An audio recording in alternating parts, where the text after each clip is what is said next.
마태복음 14장 28절로 30절 말씀입니다. 신약성경 24면입니다. 베드로가 대답하여 이르되 주여 만일 주님이시거든 나를 명하사 물 위로 오라 하소서 하니 오라 하시니 베드로가 배에 내려 물 위로 걸어서 예수께로 가되 바람을 보고 무서워 빠져가는지라 소리질러 이르되 주여 나를 구원하소서 하니 아멘. 오늘도 그리스도 예수 안에서 승리하시기를 주의 이름으로 축복합니다. 예수님을 담는 성품 6월의 주제는 의지력입니다. 일반적으로 의지력이라고 하면 어떤 일을 이루고자 하는 마음을 꿋꿋하게 지켜나가는 힘입니다. 예수님을 담는 성품으로서 의지력은 반대에 부딪히더라도 하나님의 목표를 하나님의 때에 이루기로 작정하는 것이지요. 극복할 수 없는 장애물을 하나님의 도우심으로 극복하기 위해 하나님의 도우심을 간구하는 것입니다. 이 일을 위하여 먼저 하나님의 능력으로 나의 목적을 안다 이어야 합니다. 예수님은 이사야 61장 말씀을 통하여 가난한 자에게 복음 전하심이 삶의 목적이라고 고향 나사렛 사람들에게 말씀하셨습니다. 다윗은 사무엘에게 기름 부음을 받고 자신이 하나님께 쓰임 받을 사람임을 확신하고 그래서 어려움에도 포기하지 않을 수 있었습니다. 우리는 우리를 왕 같은 제사장 삼으신 분의 아름다운 덕을 선포하기 위해 부르심을 받았음을 압니다. 이스라엘 사람들처럼 아브라함의 자손이라는 혈통이 아니라 십자가에 달려 돌아가신 예수 그리스도의 보혈을 믿음으로 하나님의 자녀가 되었습니다. 이 놀라운 일을 이루신 예수님을 자랑해야 합니다. 그래서 어떻게 살아야 하겠습니까? 우리가 자신의 삶의 목적을 성령의 도우심으로 성경적으로 분명히 알았다면 두 번째 소주제, 목표에 몰두한다 이어야 합니다. 목적을 알았다면 그것을 목표로 삼고 몰두하려는 의지력을 가져야 하지요. 목적이 이유라면 목표는 방법입니다. 우리가 몰두해야 할 목표는 무엇이겠습니까? 예수님께서 큰 무리를 보시고 불쌍히 여겨 고쳐주셨습니다. 빵 5개와 물고기 2마리로 5,000명을 먹이셨습니다. 예수님께서 제자들을 재촉하여 배를 태워 자기보다 먼저 건너편으로 가게 하셨고 예수님께서 친히 사람들을 헤쳐 보내십니다. 무리를 다 보내신 뒤에는 따로 기도하러 산으로 올라가셨습니다. 날이 이미 저물었을 때 예수님은 홀로 거기서 기도하셨습니다. 제자들이 탄 배는 이미 육지에서 멀리 떨어져 있었죠. 그런데 풍랑에 몹시 시달리고 있었습니다. 바람이 거슬러 불어왔기 때문이었습니다. 이른 새벽 예수님께서 바다 위로 걸어서 제자들에게로 가십니다. 제자들은 예수님께서 바다 위로 걸어오시는 것을 보고 겁에 질려 유령이다라며 소리를 질렀습니다. 예수님께서 안심하여라 나다 두려워 말라고 그들에게 말씀하시죠. 제자들은 바로 어제 예수님께서 보리떡 5개와 물고기 2마리로 5,000명을 먹이시는 것을 보았었습니다. 그러니 예수님을 바다 위로 걸어오시는 그 예수님을 알아보아야 했습니다.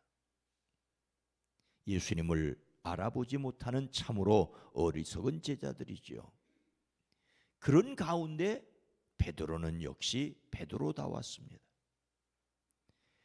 예수님께서 바다 위로 걸어오시는 것을 베드로가 보고 그도 바다 위를 어떻게 걸을 수가 있었습니까?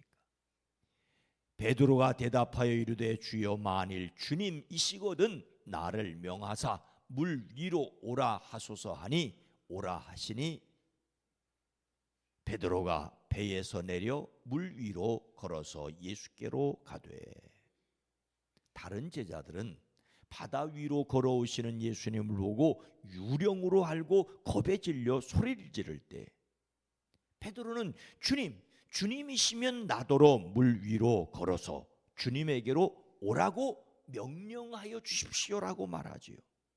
이 얼마나 놀라운 믿음입니까? 베드로는 이렇게 깜짝 놀랄 말을 하지요. 물론 가끔 자기도 모르는 소리를 하기도 하지만 말입니다. 하지만 이 순간만큼은 물 위로 걸으시는 예수님이 자신에게 물 위로 오라 하시면 자신도 걸을 만한 믿음을 가졌습니다. 예수님께서 그에게 오너라라고 말씀하십니다. 베드로는 배에서 내려 물 위로 걸어서 예수님께로 갔습니다. 예수님께서 오라 하신다고 배에서 내려 물 위로 걷는 그의 믿음은 대단합니다. 예수님 외에 물 위를 걸은 사람은 엘리야 그리고 베드로 정도입니다. 그런데 베드로의 믿음은 거기까지였습니다. 오라 하시는 예수님의 말씀에 바다를 걷던 베드로가 바다에 빠지게 된 이유가 무엇입니까? 함께 읽습니다. 바람을 보고 무서워 빠져가는지라 소리질러 이르되 주여 나를 구원하소서 하니 아멘. 예수님께서 오라 하시자 호기롭게 물 위로 걸었던 베드로는 거센 바람이 불어오는 것을 보았습니다. 예수님께 눈을 떼지 않고 바라보던 그가 어쩌면 갑자기 제정신이 들었던 모양입니다. 내가 지금 무슨 일을 하고 있는 거야? 하는 마음이었을지 모르겠습니다. 그리고 정신 차려보니 거센 바람이 불어오고 있는 것 아닙니까? 예수님을 바라보던 베드로가 돌이켜 일렁거리는 파도를 보자 그는 두려움에 사로잡혔습니다. 그 결과 물에 빠져들게 되었습니다. 저는 갈릴리 바다에서 몇 번 배를 탄 적이 있는데 대부분 잔잔하였습니다. 다만 한 번은 바람이 너무 세서 배가 뜨지를 못했던 적이 있습니다. 그렇게 풍랑치는 것을 처음 보았습니다. 아마 베드로도 그런 풍랑을 보았을 것입니다. 예수님에게서 눈을 떼고 파도를 보니 그는 물에 빠질 수밖에 없었습니다. 그래도 여전히 베드로는 믿음의 사람이라는 것이 제 생각입니다. 그때 그는 주님 살려주십시오 하고 외쳤지요. 주님을 향하여 구원을 외치는 것이 그의 믿음이었습니다. 우리도 역시 예수님을 향하여 도우심을 외쳐야 합니다.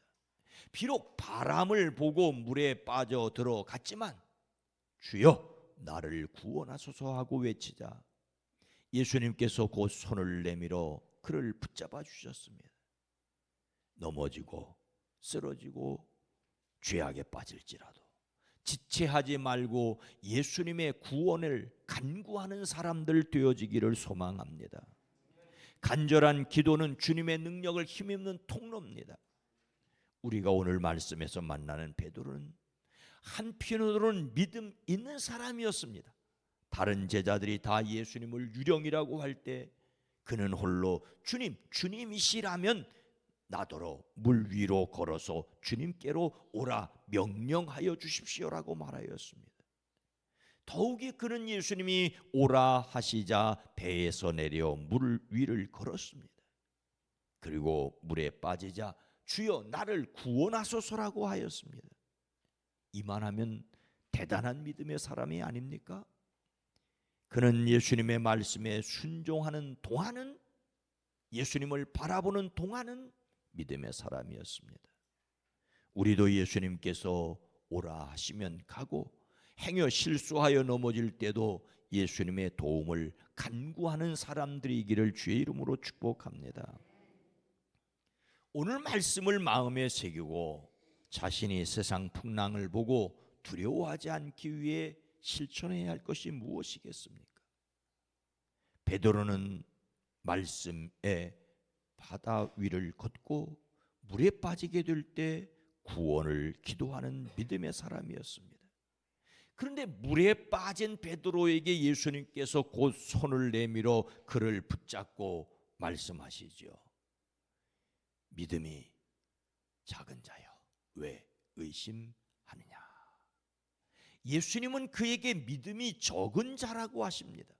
믿음이 적다는 말은 믿음이 없다는 말이 아닙니다. 믿음이 적다는 말은 있기는 있는데 크지 않다는 말이죠.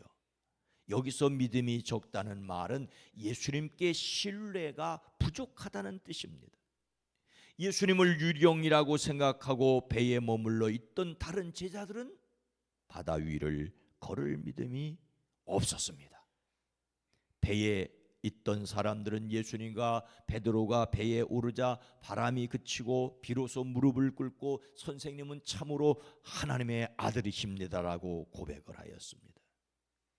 우리 대부분은 믿음이 없는 사람이 아니라 믿음이 적은 사람일 수 있습니다. 예수님을 믿기는 믿는데 자주 넘어지고 쓰러지고 물에 빠지는 사람일 수 있습니다. 어떤 것은 믿지만 어떤 것은 의심하고 어떤 것은 아예 도리질을 할 수가 있습니다. 그래서 우리는 계속해서 예수님을 바라보는 사람이어야 합니다. 환경을 바라보고 두려워하다가 물에 빠지는 사람이 아니라 끝까지 어떤 형편에서도 도무지 주님을 의지할 수 없는 가운데서도 주님을 의지하는 사람이기를 원합니다. 주님만 바라본다는 것은 주님께서 오라 하시면 물 위라도 걷는 것입니다. 예수님을 바라본다는 것은 그 말씀을 듣고 순종하는 것입니다. 어려울 때 도움을 간구하는 것입니다. 정말로 주님을 의지한다면, 주님을 의지한다고 하면서 실수하고 넘어질 수 있을 때 그때 아차, 주님을 바라보고 주여 도와주십시오 라고 말하는 사람이 믿음이 점점 자라 성장하는 사람이라고 할 수가 있습니다. 예수님의 성품을 이야기하는 것은 계속해서 예수님께 깊은 관심을 갖는 것이라고 할 수가 있습니다. 우리의 인생 목표는 예수님을 바라보는 것이어야 합니다. 주님이 오라고 말씀하신다면 그 말씀에 순종하여 살아가는 것입니다.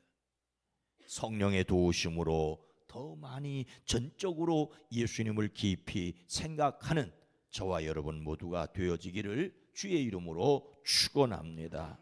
거룩하신 하나님, 자비로우신 주여, 주님이 오라 하시면 나아갈 수 있게 하시되, 그러나 사람이라 풍랑을 보고 어려운 형편 보고 사람들이 말하는 것, 삐죽거리는 것 신경 쓰다가 우리가 가진 믿음이 소실될 수 있음을 기억하게 하옵소서. 그러나 행여 넘어지고 쓰러지고 빠질 때가 있다 할지라도 그 순간 주여 나를 도와주시옵소서. 나의 믿음 없음을 용서하여 주시옵소서. 주여 도와주시옵소서. 간구하며 주님을 끝까지 바라볼 수 있는 저희들 되어지게 하옵소서. 오늘 한 날도 복되게 하옵소서. 사랑하는 성도들의 가정, 일터, 사업장이 복되게 하옵소서. 반찬 봉사를 위해 수고하는 이들과 또 그 가족들이 복되게 하시고, 반찬 봉사가 전도지가 되어 또 다른 사람들에게 그리스도 예수의 향기를 전할 수 있게 하옵소서.